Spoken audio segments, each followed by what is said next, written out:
Assalamualaikum warahmatullahi wabarakatuh.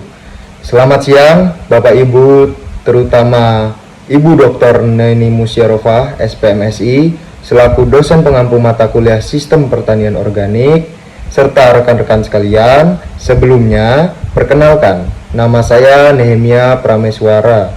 Saya dari tingkat 2B dengan program studi penyuluhan pertanian berkelanjutan. Saya merupakan mahasiswa dari Polbangtan Bogor. Baik, Bapak Ibu serta rekan-rekan sekalian, pada pertemuan kali ini saya akan berbagi informasi mengenai cara meningkatkan kesuburan tanah secara alami melalui dengan rotasi tanaman. Saya harap Bapak Ibu dapat menonton videonya sampai habis agar dapat dimengerti prosesnya dan bisa menerapkannya di rumah, baik langsung saja ke penjelasannya. Bapak Ibu serta rekan-rekan sekalian, jadi di sini saya sudah menampilkan bahan tayang mengenai meningkatkan kesuburan tanah secara alami dengan rotasi tanaman. Jadi di sini saya akan membahas mulai dari apa itu rotasi tanaman, manfaat rotasi tanaman, alat dan bahan pembuatan rotasi tanaman, serta cara atau metode dari rotasi tanaman.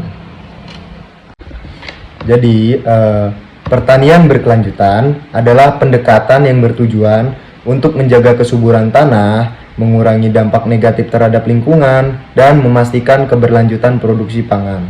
Salah satu metode yang efektif dalam pertanian berkelanjutan adalah dengan menggunakan rotasi tanaman.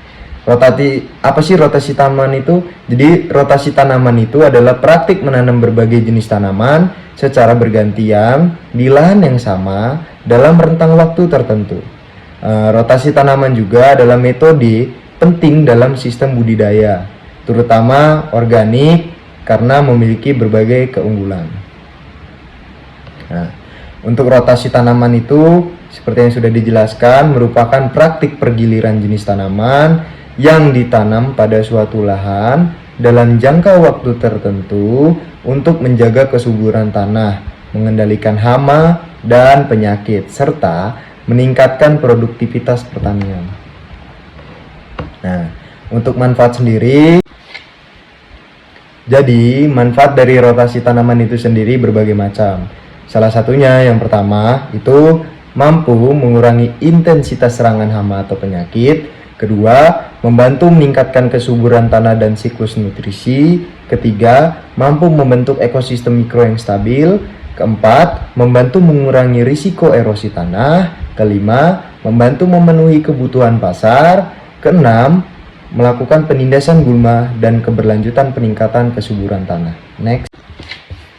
Jadi, selanjutnya adalah alat dan bahan pembuatan rotasi tanaman. Nah, di sini Bapak Ibu dan rekan-rekan sekalian, alat dan bahan pembuatan rotasi tanaman ada berupa cangkul, skop kecil, penyiram tanaman, tali atau pita pengukur, benih tanaman utama, lalu ada alat ukur pH tanah, ada penada bedengan, ada mulsa organik, ada air bersih, serta kompos alami.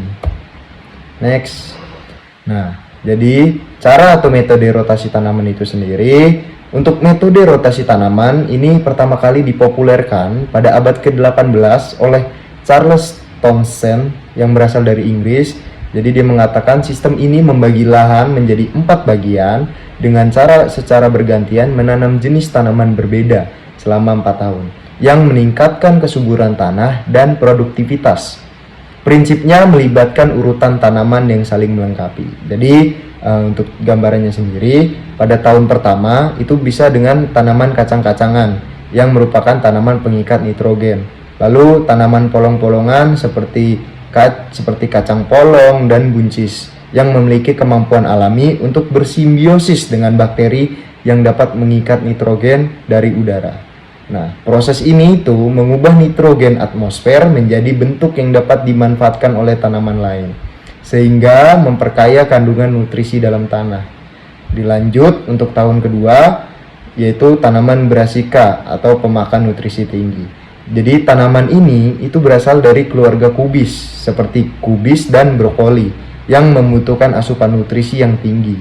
Nah, Mereka memanfaatkan nitrogen yang telah ditambahkan ke tanah oleh tanaman kacang-kacangan sebelumnya. Selain itu, tanaman ini membantu memutus siklus hama tanah dengan mengubah lingkungan itu tempat hama biasanya berkembang. Nah, jadi untuk tahun ketiga itu bisa dengan akar atau umbi untuk meningkatkan struktur tanah. Sayuran akar seperti wortel, kentang, dan beet itu ditanam untuk mendukung perbaikan struktur tanah. Akar tanaman ini membantu mencegah erosi dan melonggarkan tanah yang padat, sehingga meningkatkan sirkulasi udara, infiltrasi air, dan distribusi nutrisi dalam tanah. Dan yang terakhir itu pada tahun keempat bisa dengan tanaman biji-bijian atau tanaman untuk pelindung tanah. Jadi tanaman biji-bijian ini sendiri seperti gandum dan jelai ini bertindak sebagai pelindung tanah. Jadi mereka ini mampu mengurangi resiko dari erosi itu sendiri, serta menekan pertumbuhan gulma dan memberikan perlindungan tambahan bagi tanah selama musim dingin. Selain itu, biji-bijian ini dapat membantu memperbaiki struktur tanah dengan sistem akarnya tersebut. Next. Sebelum kita masuk kesimpulan, Bapak dan Ibu sekalian, saya memiliki video. Videonya berisi tentang apa itu penjelasan tentang rotasi tanaman terhadap manfaatnya dengan tanah.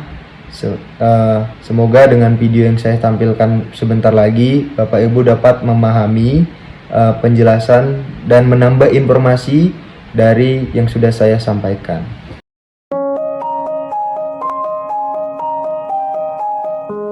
Salah satu usaha untuk pertanian yang berkelanjutan adalah dengan melakukan rotasi tanaman.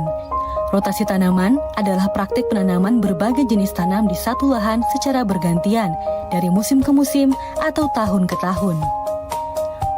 Salah satu manfaat utama dari rotasi tanaman adalah mengurangi risiko hama dan penyakit.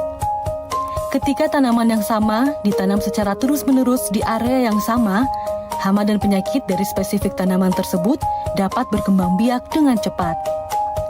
Dengan merotasi tanaman, kita dapat mengurangi kerusakan karena siklus hidup hama dan penyakit spesifik terputus. Selain itu, rotasi tanaman membantu mengelola nutrisi tanah. Tanaman yang berbeda memiliki kebutuhan yang berbeda. Dengan merotasi tanaman, kita dapat mengurangi penurunan kualitas tanah dan mencegah defisiensi nutrisi.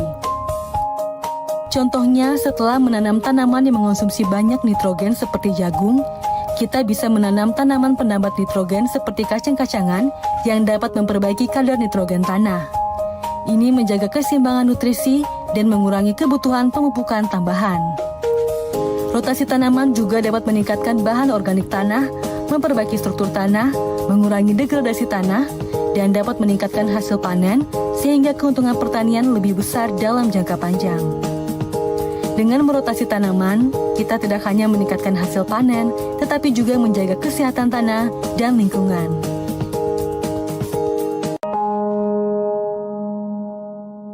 Baiklah, selanjutnya kita akan masuk ke kesimpulan. Jadi, rotasi tanaman adalah langkah strategis untuk meningkatkan keberlanjutan pertanian. Dengan metode ini, petani dapat menjaga produktivitas lahan sambil meminimalkan dampak lingkungan. Mari mulai menerapkan rotasi tanaman untuk masa depan pertanian yang lebih baik. Nah, jadi itulah tadi penjelasan materi mengenai meningkatkan kesuburan tanah secara alami dengan rotasi tanaman. Baik, sekian video dari saya. Semoga bermanfaat. Saya akhiri. Wassalamualaikum warahmatullahi wabarakatuh. Sekian, terima kasih. Bye-bye.